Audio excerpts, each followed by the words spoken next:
मराठी समझता हूँ। ये जितने लोग हैं सब मराठी को कल हम लोगों ने नाटक देखा, समझते हैं ड्रामा। ये वासी गाँव हम लोग आपके बीच में वासी गांव में बी.आर. पाटिल जी, बी.ए. पाटिल जी के नेतृत्व में आप हमको सभागार में मिले थे कोल्हापुर में, तो आपने आमंत्रित किया था कि अपनी टीम सहित मेरे गांव में आइए। मैं आज आखिरी कार्यक्रम में साहू जी महाराज की जन्मस्थली में हम सभी लोग ग्रुप के साथ उपस्थित हुए। वहाँ से अहिल्याबाई होलकर जी के चित्र पर माल्यार्पण करके उनको श्रद्धा सुमन समर्पित करके हम लोग वहाँ से चले।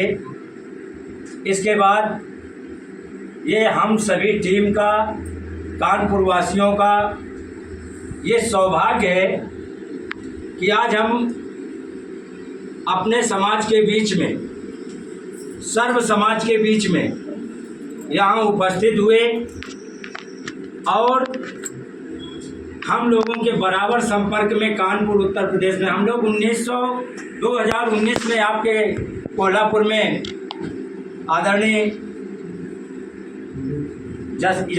बसंत राव मुलिक जी ने हम लोगों को आमंत्रित किया था, बब्बन रानगे जी ने आमंत्रित किया था, बब्बन राव रानगे जी ने कि आप लोग हमारे कोल्हापुर में आइए और आप लोगों ने हमारे राजा महाराजा या अपना पुरखा कह लीजिए, उसको आप लोगों ने राजर्ष की उपाधि दी थी। आपको बता दूं, ये हमारे बुजुर्गों की करी हुई खेती है, वो उनका किया हुआ कार्य है जो आज हम लोगों का सम्मान इस महाराष्ट्र कोल्हापुर में हो रहा है। ये बड़ी किस्मत की बात है, सौभाग्य की बात है, भाग्य की बात है। उस समय तो हम लोगों का जन्म भी नहीं हुआ होगा जब उनको राजर्षि की उपाधि कानपुर में दी गई थी। हमारे यहाँ कानपुर में एक बहुत सुंदर मैदान, फूलबाग मैदान है।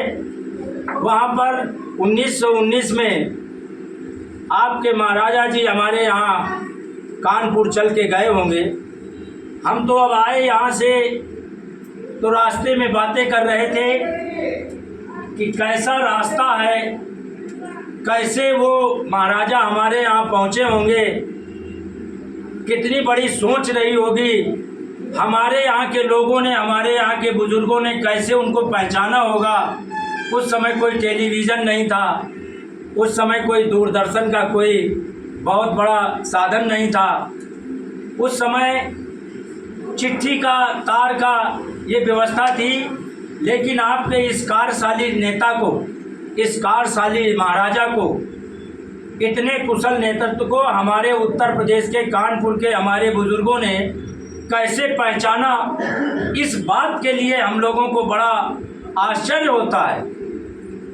और जब ये महाराजा हमारे यहाँ गए तो कृषि के विषय में इतना बढ़िया भाषण बोला कि जब मैं वहाँ से चला, तो जब वहाँ से हम लोग चले तो हम लोगों ने ये सोचा कि चलो कुछ तैयारी कर लें, वहाँ जाएंगे तो कुछ बोलना पड़ेगा। तो जो भी इनका साहित्य मिला उसमें साहू जी महाराज ने जो कुछ भी उन्होंने कहा, आज वो पूरी तरह से प्रासंगिक है। आपको बता दें, जब हम लोगों ने यहाँ पे मैदान देखा, थिएटर देखा, उनकी जन्मस्थली देखी, डैम का नमूना, अभी हम लोग वो डैम पहुँचे नहीं हैं, लेकिन उसका नमूना उनकी जन्मस्थली में बना हुआ है। जब वहाँ देखा तो हम लोगों ने सोचा कि इतनी बड़ी दूरदृष्टि रखने वाला महाराज, ये सौभाग्य है कोल्हापुर को जो आपको प्राप्त। साथियों, आपको बता दूं, ये कोई बहुत छोटी बात नहीं है, लेकिन अपने साथ एक समाज ने बहुत बड़ा घात किया है, बहुत बड़ा नुकसान पहुंचाया है। हम लोगों ने बचपन में पढ़ाई के समय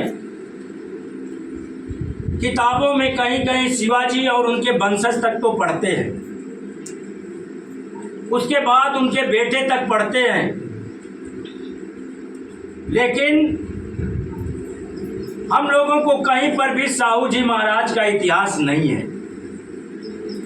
और ऐसा इतिहास नहीं है, उन्होंने अंबेडकर को शिक्षित करके, भीमराव अंबेडकर जी को शिक्षित करके जब उनका लेटर आया, उनकी चिट्ठी आई, तो उस चिट्ठी में लिखा था कि महाराज जी मेरी मदद करिए, मैं विदेश में अपनी पढ़ाई पूरी करने में असमर्थ हूँ।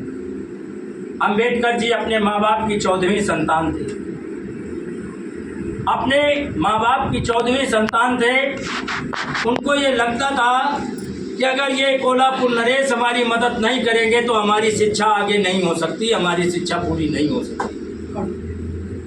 उन्होंने तुरंत लेटर मिलने के दूसरे दिन एक पत्र लिखा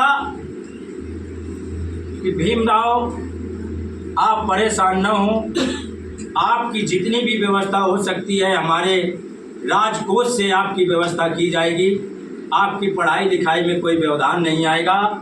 और अपनी धर्मपत्नी से कहिए कि अगर उनको कोई दिक्कत हो तो वो भी हमको चिट्ठी के माध्यम से, पत्र के माध्यम से हमसे वो भी अपनी बात कह सकती हैं।